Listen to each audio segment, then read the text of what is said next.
Et hello mes petits drivers, merci à vous de me soutenir. Je vous aide pour le permis, vous pouvez m'aider aussi en vous abonnant et en likant cette vidéo. N'oubliez pas d'activer la cloche de notification. À très vite.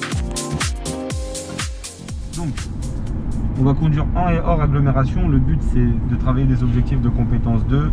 Pour faire un résumé, donc c'est ta 14e, 15e heure aujourd'hui. Ouais. Voilà. Donc, objectif de compétence 2, l'aspect mécanique de la compétence 1 est ok.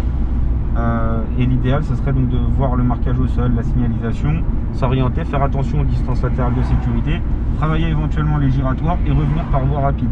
Bien sûr, toutes ces choses-là, en essayant de condenser un maximum et voir un peu les erreurs que tu pourrais faire avec les pieds ou non, le positionnement des pieds et aussi toute ton analyse visuelle, hein, tout simplement. Je vais être grave, c'est moi. On va rester bien à droite.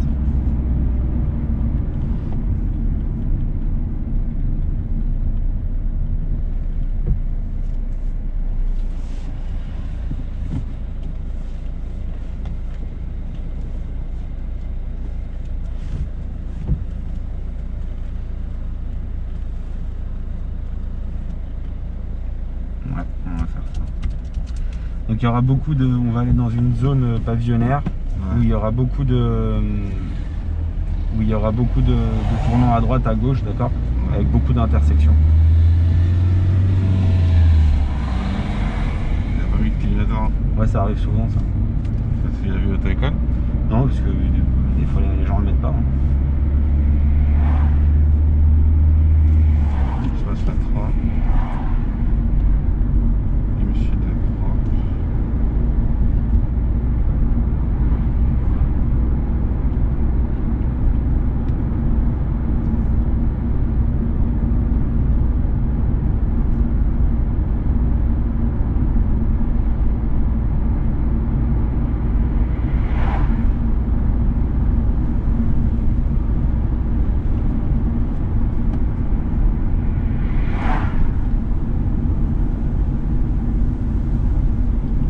Alors tu peux rouler ici à 50. Ah ouais? Ouais.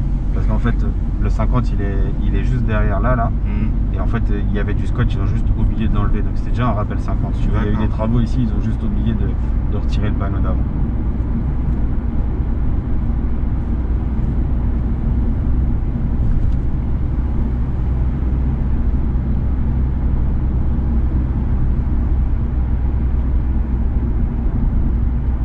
On va se positionner bien à droite, on va prendre comme repère la ligne à droite, hein, la ligne blanche forcément. Voilà. Donc là la même chose, dans travaux ils ont oublié d'enlever la ligne. Ça fait des années que c'est comme ça. Et il faut bien prendre en repère la bordure de droite. Je peux chauffer l'embrayage. Ouais, tu peux aussi dès que possible placer à gauche s'il te plaît.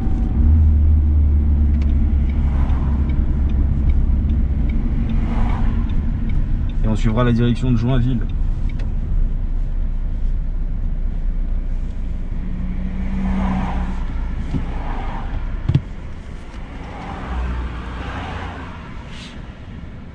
En fait j'ai le seum là, je me dis il pleut pas, j'aurais dû la mettre dehors. Parce qu'en fait on voit 1000 fois mieux quand c'est dehors. Si tu veux ça te fait un grand angle sur l'extérieur. Ah non, prochaine fois. Déjà je vois ce que ça donne ça. Pour ta conduite aussi, parce que tu conduis plutôt pas mal. Sur la compétence 1 du moins. Merci. Allez, direction Joinville. Je passe là, regarde. Je mets le clignotant. J'ai mis un peu trop tard. Voilà, soyez un peu plus dynamique. Ok. Voilà, j'aurais apprécié donc, pour une histoire de placement, d'accord, parce que tu fais 2-3 fois que tu fais ça, au niveau des placements, j'aurais apprécié que dès le début tu sois sur le côté à droite, parce que là tu es à gauche, tu vois. Ouais. Donc dès que possible, tu te replaces correctement. Parce qu'on est supposé rouler toujours le plus à droite, même quand on prend une intersection pour aller à gauche, d'accord. Si je te dis d'aller à gauche, bah, en tournant à gauche, si tu as suffisamment tourné correctement et que tu t'as fait un bon placement dès le départ, tu es supposé à la fin de l'intersection être à droite. D'accord. Parce qu'il est possible que tu tournes à gauche et que juste après je te dis bah prends à droite. Et les sorties vont être à droite, tu vois. Oui, la plupart du temps. Donc toi en cas de doute, si tu sais pas, tu dois en montant tourner et être sur le côté le plus à droite. D'accord. Tout à l'heure dans la boîte stockage c'était pareil. Pour aller à gauche c'était un peu mal positionné, donc du coup on reparlera ça donc le placement. C'est aussi un objectif de compétence 2, hein, savoir prendre en compte le marquage au sol, les fils qui te disent comment suivre la direction qu'on te donne, mais aussi le fait de savoir que tu dois toujours être à droite. Donc si on te dit d'aller à gauche, bon bah tu montes bien, tu fais un angle droit, et en faisant l'angle droit théoriquement, tu es supposé être le plus à droite possible, donc avoir le repère du trottoir sur la droite. On va prendre la grande montée ici qui sera sur la droite. D'accord. Je suis intérieur-extérieur à droite. Alors là tu peux directement aller là, voilà, parce que j'explique, passe la 2. Là c'est une piste cyclable, c'est vrai, mais sauf que pour aller de là à là, on est obligé de couper, d'accord? Donc on est obligé de faire comme ça. Tout ça c'est du temporaire, c'est dû au coronavirus, hein, ils ont installé ça, et donc c'est supposé être temporaire. Et à la prochaine intersection, donc nous irons donc à droite, à la prochaine intersection. Alors, juste un truc. Ouais. Attends, arrête-toi. T'es en quelle vitesse là? Je suis en 2. Ouais, parce que les démarrages en côte en 2, c'est pas terrible, tu vois, pour la voiture. Désolé. Non, autant pour moi. Donc quand ça part, je rappelle juste un truc, ce véhicule, donc c'est Clio 5, équipé de l'aide au démarrage en côte, donc qui est un peu différent des véhicules qui n'ont pas cette option.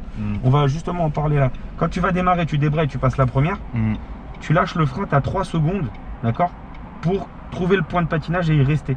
Ok. Pendant ces 3 secondes sans le frein, le véhicule ne va pas reculer, c'est impossible. Donc tu peux faire un test là si tu veux, débraye à fond, passe la première, lâche, et voilà, et là tu bloques et t'attends, il est là le point de patinage. Voilà, c'est parfait, tu vois, t'as compris? Donc c'est ça cette option. Après lâche pas la pédale en entier, c'est ça l'option l'aide au démarrage en côte. Et surtout ne pas se précipiter, parce que si on se précipite c'est foutu. Je rappelle que cette voiture est supposée remplacer les Clio 4, hein. Donc tous ceux qui regardent et qui vont, voilà, on peut y aller, qui vont conduire des Clio 5 ou qui en conduisent, voilà, prends ton temps, elle est là, voilà, prends ton temps, voilà, très bien.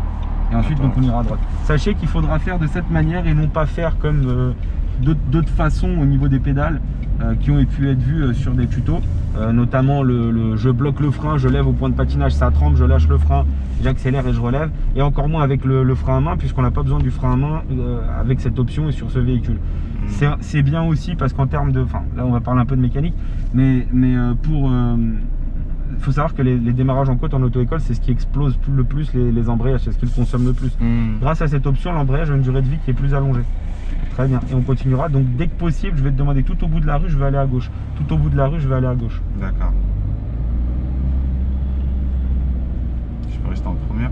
Ah non, tu peux avancer, mais prends en compte ce que tu vois. Voilà, sois un peu plus dynamique. On remarquera aussi que tu es un peu... t'as un manque de dynamisme parfois. Voilà, donc là, vas-y, tu vois, parce que si t'attends, ce qui se passe, c'est que tu vas le prendre à l'orange. Donc n'hésite pas. Hein. Donc tout au bout, je vais aller à gauche, d'accord? Tout au bout, à gauche.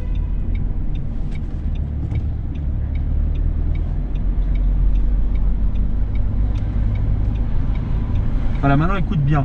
En tournant à gauche, tu dois être le plus à droite. Ok, la reprise première n'était pas nécessaire à cette allure. D'accord? Déjà, si tu devais la faire, c'était plus par là-bas. Et en plus, là, en tournant, avant d'y aller, tu aurais peut-être ralenti un peu, tu te serais rendu compte que tu n'étais pas en sur-régime et que ce serait passé en 2. Et reste concentré, donc on parle vraiment du placement, puisque depuis le début de la leçon, on a repéré un truc donc sur le placement, savoir se placer.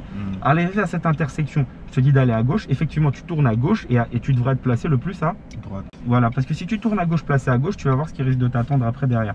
Donc ça peut être une surprise, on va le voir après. Mais en cas de doute, on vous dit de tourner à gauche, vous tournez à gauche, vous êtes placé à droite, d'accord? Sauf si on vous dit gauche, serré gauche, dans ce cas-là, on serait resté à gauche. D'accord. J'aime trop conduire. Tant mieux. J'aime trop ça.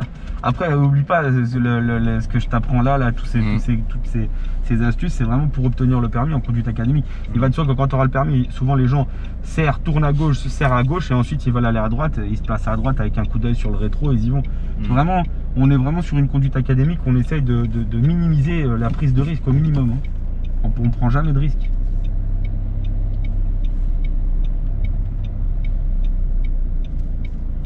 La sécurité avant tout. Voilà. Et au bout, nous irons à droite. Voilà pourquoi en fait il faut être placé correctement. Parce que si tu es mal placé, tu coupes 2 fois de voie. Voilà, projette ton regard à droite. Hein. À droite. Ici, ouais. Pardon. Allez, continue. Et passe là 2, sois dynamique. Allez, continue.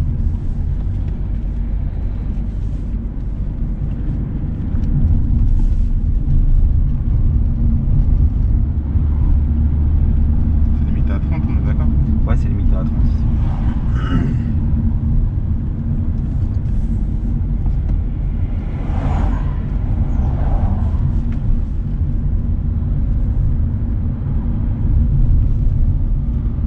à droite à l'intersection. Donc là on est en plein compétence 2, d'accord, donc avec des tournants à droite à gauche, des marquages, des signalisations, du placement.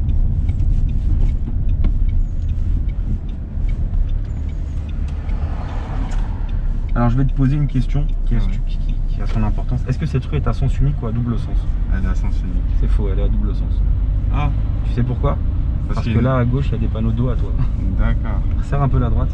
Donc s'il y a quelqu'un, bah, il y a des petits espaces et on essaye de s'arranger. D'accord. Voilà, donc il ne faut jamais se fier à ce qu'on voit, ou plutôt aux informations utiles. On va à gauche. Oui, j'ai la priorité. Hein. Très bien. Et cette rue elle est comment? À sens unique. Voilà. Comme tu peux le voir, tu n'as pas de panneau dos à toi à gauche. Tu as éventuellement même un panneau face à toi à gauche qui est le stop qui est tout au bout là-bas. Ce qui te fait comprendre que cette rue est à sens unique. Donc déterminer le sens d'une rue est très important déjà pour le placement, premièrement, puisqu'on parlait du placement tout à l'heure, mais aussi pour la prise d'information et pas être à contresens.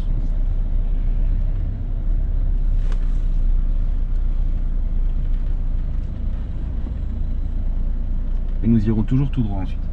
Alors fais pas un stop, voilà, très bien. Je suis en première là.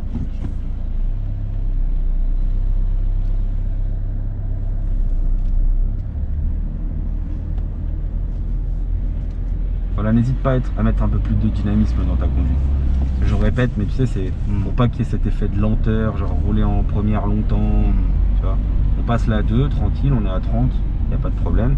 Mais on peut passer la 2 rapidement et rouler à une allure qui s'approche de la vitesse maximum autorisée le plus tôt possible. Alors légèrement, voilà. Et au bout de la rue, nous irons à droite.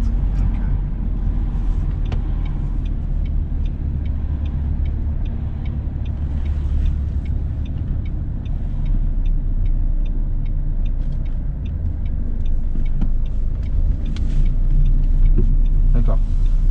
Continue. Tu t'as entendu ce bruit? Ouais, un j'ai peu? entendu. J'ai l'impression que je suis allé trop vite. C'est vrai, parce que en fait, tu étais à la limite de la deuxième, d'aller caler. Voilà, tout simplement. On ira à gauche à la prochaine intersection. J'aurais dû faire une reprise première. À ce moment-là, justement, à ce moment-là, tu aurais dû la faire. Comme là, tiens. T'entends? À ce moment-là, voilà. Donc, ce qu'il faut retenir, c'est que la reprise première, on l'a fait à un endroit proche de l'intersection et pas 50 mètres avant. Et on le fait et surtout le plus important, à l'allure. L'allure détermine le passage. Et c'est pas l'inverse. C'est pas vous voyez quelque chose, vous mettez la première à 28 ou à 30. Non. Voilà. Passer, là Écoute le bruit. Voilà. Et sois pas trop à droite. Voilà, à droite. Voilà. Très bien. Voilà. Je t'avais dit qu'il y aurait des rues étroites. Le but c'est de travailler ces choses-là. Mais comme en fait je fais pas ça souvent, j'ai peur que quand je vais à une intersection, je panique et il faut je pas. cale. Le but c'est que justement tu le fais pas souvent, déjà premièrement parce que c'est notre deuxième cours et qu'avant tu as juste fait 1 heure avant. Mais ce qui est important aussi de dire, c'est que si tu le fais pas là, faut le faire quoi. Exactement. Faut le faire maintenant. Exactement. C'est le moment que tu découvres ces choses-là.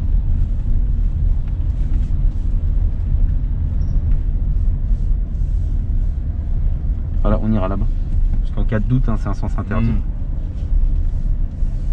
Et à la prochaine intersection, nous irons à gauche. Donc quand on ne sait pas, donc voilà, donc l'erreur de placement. Donc il faut rester à droite, pardon. Merci, parce que cette place sur laquelle tu es, elle est à double sens. Voilà. Ouais, je suis à un bon angle droit, c'est ça. Voilà, c'est ça. Si c'est possible, hein, bien sûr. Après, voilà, l'idéal c'est que ça chotte pas non, ça choute pas sur les côtés. Allez, on continue.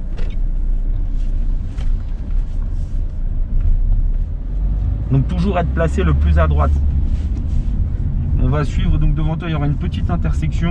On prendra la première à droite. Voilà, très bien. Bonne prise d'information. On prendra donc la première à droite.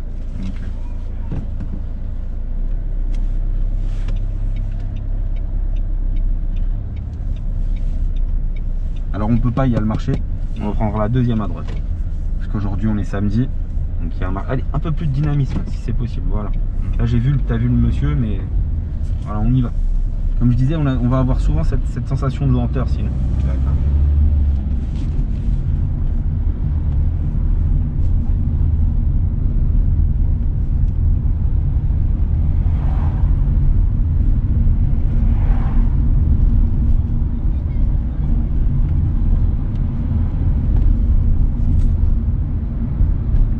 Alors on peut aller à droite ici ou pas? Non. Bien. Interdiction. C'est une priorité à droite, ça. Exactement. Ah oui, oui, si, pardon. Alors hop, on fait attention derrière. Voilà. Je l'ai même pas vu. On repart en Première. Ok.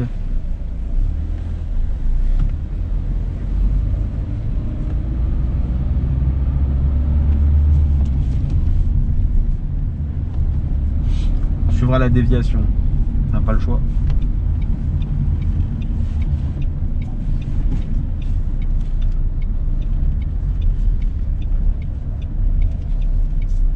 C'est une rue à double sens. C'est une rue. Alors je crois que c'est à sens unique parce qu'il n'y a pas de panneau à gauche en fait. Il n'y a rien du tout. Il n'y a aucun indice au sol qui me dit le contraire. Et les voitures sont toutes garées dans le même sens. Et là j'ai un panneau dos à moi qui est le sens interdit en fait. À gauche,